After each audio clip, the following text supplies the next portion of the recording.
देश में अब केवल मुसलमान होना ही खतरनाक नहीं है। यह बात बहुत बार कही जाती है कि मुसलमान होना किसी सजा से कम नहीं है, क्योंकि अगर आप मुसलमान हैं तो आप पर कुछ भी आरोप चिपका दिया जाएगा और आप फिर उसके बाद में सफाई देते रहिए, आपके कोई सुनने वाला नहीं है। अब मुसलमान के बाद में जो दूसरी सबसे बड़ी चीज है आज के वक्त में, वो है नॉन वेजिटेरियन। नॉन वेजिटेरियन यानी मांस, मीट। अगर मीट है तो फिर उस मीट को कुछ भी बना दिया जाता है।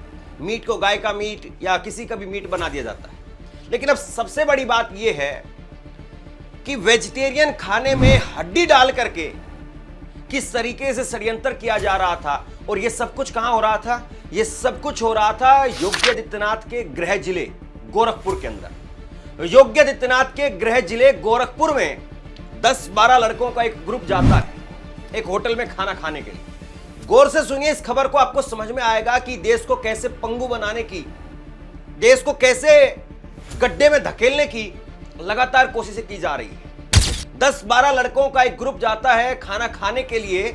उसमें से कुछ लड़के एक टेबल पर बैठ जाते हैं, कुछ लड़के दूसरी टेबल पर बैठ जाते हैं। और दूसरी टेबल पर खाना आया था वो नॉन वेजिटेरियन था, एक टेबल पर खाना आया वो वेजिटेरियन खाना था। लेकिन जिस टेबल पर वेजिटेरियन खाना आया था उस टेबल पर वेज बिरयानी के अंदर हड्डी निकाल करके दूसरी तरफ से जो नॉन वेजिटेरियन वाली जो टेबल थी वहां से हड्डी लेकर के और हड्डी उसमें मिला दी।